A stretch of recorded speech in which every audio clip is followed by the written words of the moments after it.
আমি কি পরীর দেশে যেতে পারবো না? নিশ্চয়ই পারবে, যদি তোমার স্বপ্নের তালে পরীর দেশের হাওয়া এসে লাগে। যদি হাওয়া লাগে তবে কোন রাস্তায়, কোথা দিয়ে যাব? সে কি অনেক দূর? না, সে মোটেই অনেক দূর নয়, সে খুব কাছে। কত কাছে? যত কাছে তুমি আছো আর আমি আছি। ওই দেখো রাজপুত্র, জ্যোৎস্নার স্রোত বেয়ে মেঘের খেয়া নৌকো এসে পৌঁছেছে। এখন তোমার মন থাকবে তোমার সাথী। দুর্গম পথ পেরিয়ে পাবে স্বপ্নের ঢেউ তোলা নীল ঘুমের মতো সেই পরীর দেশ।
রাজপুত্রের বয়স ক্রমেই পার হয়ে যায়। দেশ বিদেশ থেকে রাজকন্যার সন্ধান আসে। রাজের মেয়ে রূপসী বটে, যেন সাদা গোলাপের পুষ্পবৃষ্টি। গান্ধার রাজের মেয়ে অঙ্গে অঙ্গে লাবণ্য ফেটে পড়ছে, যেন দ্রাক্ষা লতায় আঙুরের গুচ্ছ। কনজের রাজকন্যাকে দেখে এলেন ভোরবেলাকার দিগন্ত রেখাটির মতো বাঁকা চোখে পল্লব, শিশিরে স্নিগ্ধ আলোতে উজ্জ্বল। রাজা মন্ত্রীপুত্রকে নাকি জিজ্ঞাসা করলেন এর কারণ। সে বললে, মহারাজ, যখন থেকে তোমার ছেলে নবীন পাগলার কাছে পরিস্থানের কাহিনী শুনেছে, সেই অবধি তার কামনা সে পুরী বিয়ে করবে। রাজার হুকুম হলো, পরিস্থান কোথায়, খবর চাই। পণ্ডিতেরা মাথা নেড়ে বললে, পুঁথির কোনো পাতায় পরিস্থানের ইশারা মেলে না। ডাকো নবীন পাগলাকে।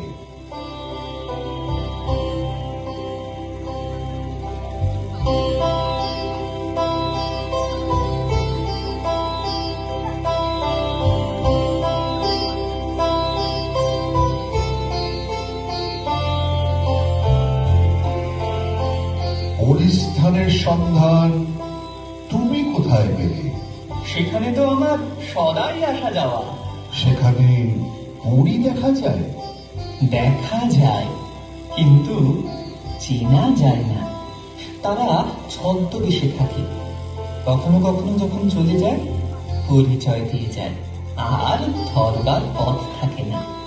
তুমি তাদের চেনো কি উপায়? কখনো বা একটা সুর শুনে, কখনো বা একটা একটা আলো দেখে। কোথায় সে জায়গা? তোমার রাজ্যের সীমানায়, চিত্রগিরি পাহাড়ের তলে, কাম্যক সরোবরের ধারে। এর আগা গোড়াই পাগলামি, একে তাড়িয়ে দাও। পাগলার কথা রাজপুত্রের মনে গিয়ে বাঁচল। সে স্থির করলে সে একা যাবে চিত্রগিরির পথে, পরীর সন্ধানে।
পরীর সন্তান।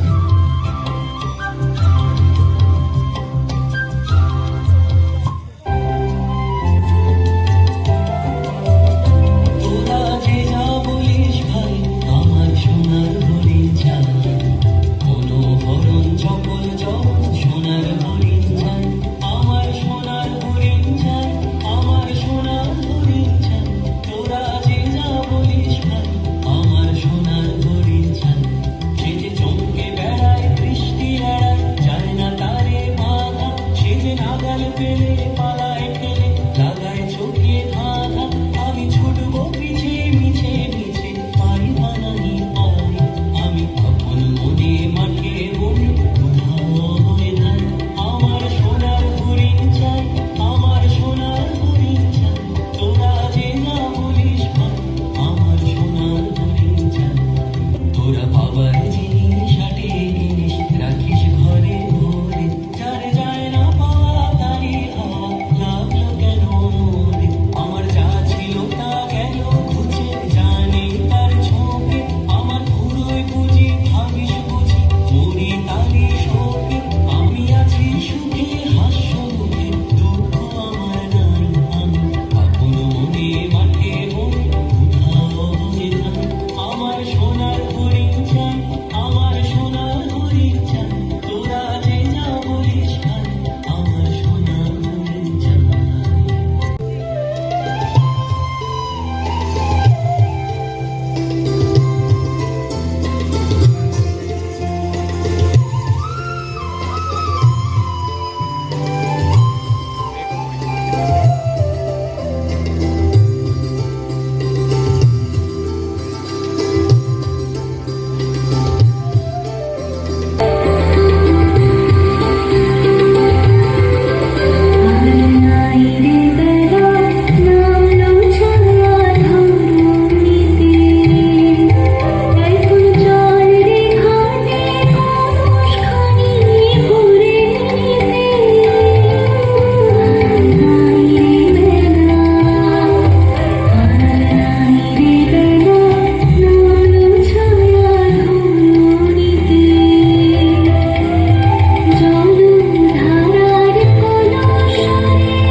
রাজপুত্র পৌঁছল কাম্য সরোবরের ধারে। দেখে একটি মেয়ে পদ্মবনের ধারে বসে আছে, ঘড়ায় তার জল ভরা, কিন্তু ঘাটের থেকে সে ওঠে না। কালো মেয়ে কাঁধের উপর কালো চুলে একটি শিরিষ ফুল পড়েছে, গোধূলিতে যেন প্রথম তারা। তোমার এই শিরিষ ফুলটি আমাকে দেবে? যে হরিণী ভয় জানে না, এই বুঝি সেই হরিণী। ঘাড় বেঁকিয়ে একবার সে রাজপুত্রের মুখের দিকে চেয়ে দেখলে, তখন তার কালো চোখের উপর একটা কিসের ছায়া আরো ঘন কালো হয়ে নেমে এলো। ঘুমের উপর যেন স্বপ্ন, দিগন্তে যেন প্রথম শ্রাবণের সঞ্চার। এই নাও। তুমি কোন পড়ে আমাকে সত্য করে বলো। শুনে একবার মুখে দেখা দিল বিস্ময়, তারপরেই আশ্বিন মেঘের আচমকা বৃষ্টির মতো তার হাসির উপর হাসি। সে আর থামতে চায় না। স্বপ্ন যে বলল, এই হাসির সুর যেন সেই বাঁশির সুরের সঙ্গে মেলে। তোমার নাম কি?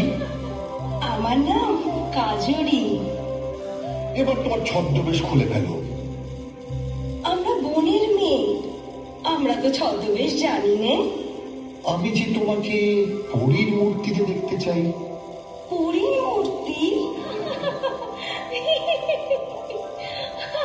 এই হাসির সুর এই ঝর্ণার সুরের সঙ্গে মেলে। এ আমার সেই ঝর্ণার পরী, আমার সঙ্গে এসো। রাজপুত্রের হাত ধরে কাজুরি ঘোড়ায় উঠে পড়ল। একটুও ভাবল না, তার জল ভরা ঘোড়া ঘাটে রইল পড়ে।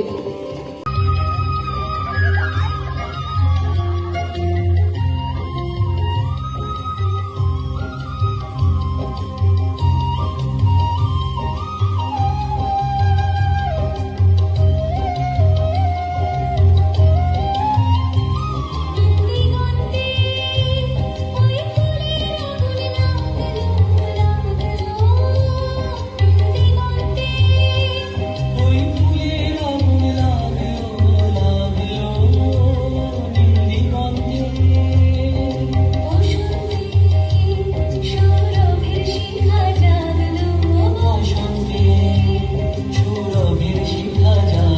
নিন্দিগন্ধে ওই ফুলের আগুন লাগলো লাগলো নিন্দিগন্ধে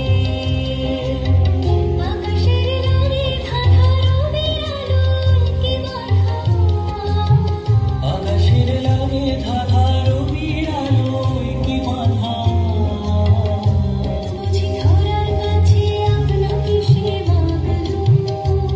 বুঝি ধরার কাছে আপনাকে সে মাগল সরষে খেতে ফুল হয়ে তাই জাগলো নিন্দিগন্ধে ওই ফুলের আগুন লাগলো লাগলো নিন্দিগন্ধে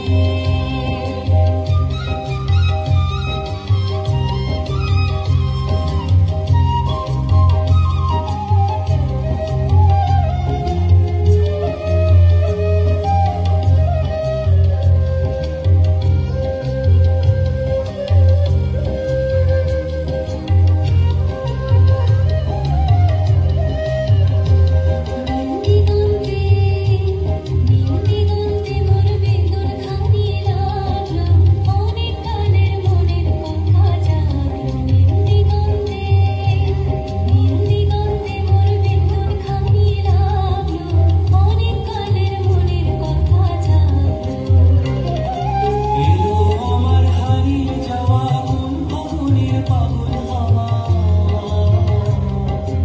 এলো আমার হারিয়ে যাওয়া কোন ফাগুনের পাগল হাওয়া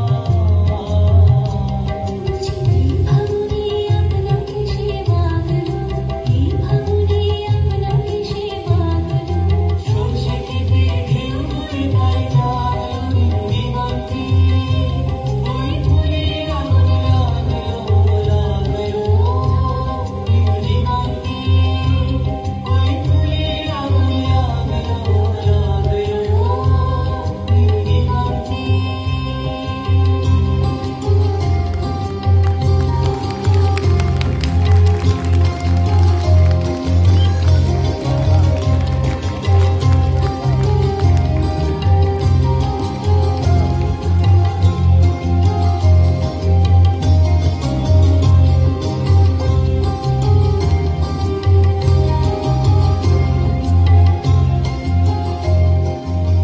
রাজার কানে খবর গেল রাজপুত্রের সঙ্গে পরীর বিয়ে হয়েছে।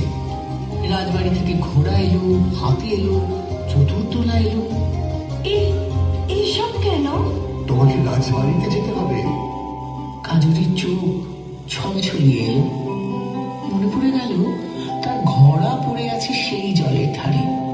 মনে পড়ে গেল তার ঘরের আঙিনায় শুকোবার জন্য ঘাসের বীজ মেলে দিয়ে এসেছে। মনে পড়ে গেল তার বাপ আর ভাই শিকারে চলে গিয়েছিল, তাদের ফেরবার সময় হয়েছে। আর মনে পড়ে গেল তার মাকে। সে বললে, না না না, আমি যাব না, আমি যাব না। কিন্তু ঢাক ঢোল বেজে উঠলো, বাজলো কাসর, বাঁশি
হয়েছে?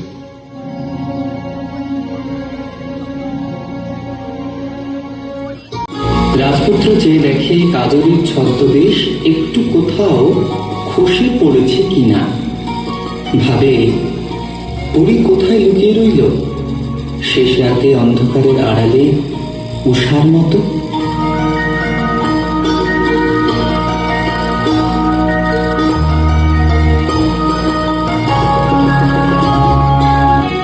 ও কি এলো না, বোঝা গেল না।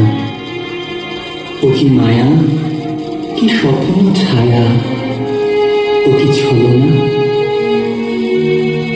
ধরা কি পড়ে ও রূপেরই ডোরে, গানেরই টানে কি বাঁধিবে ওরে। ও যে চির বিরহেরই সাধনা। ও কি এলো, ও কি এলো না, বোঝা গেল না।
আজ তোমাকে ছাড়বো না, নিজ রূপ প্রকাশ করো, আমি দেখি।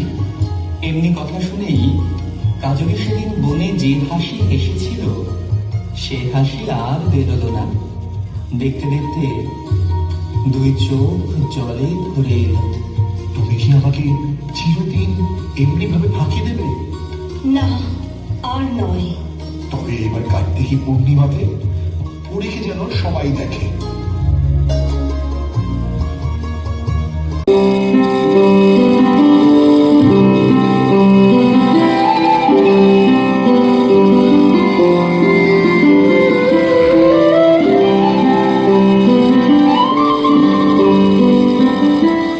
পূর্ণিমার চাঁদ এখন মাঝ গগনে।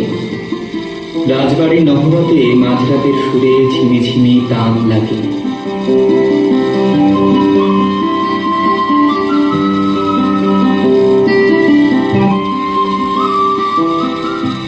করে বরণমালা নিয়ে মহলে ঢুকল। পরি বউয়ের সাথে আজ হবে তার শুভ দৃষ্টি।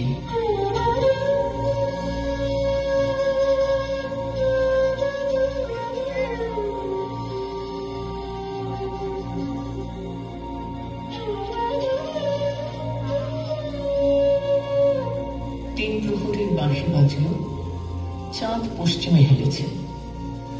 কাজলি সে কোথাও নেই। একে একে কুটুম্বে ঘর ভরে গেল। তারা জিজ্ঞাসা করলে, একে একে পরি কোথায়? রাজপুত্র বললেন, চলে গিয়ে পরী আপন পরিচয় দিয়ে যায়, আর তখন তাকে পাওয়া যায় না।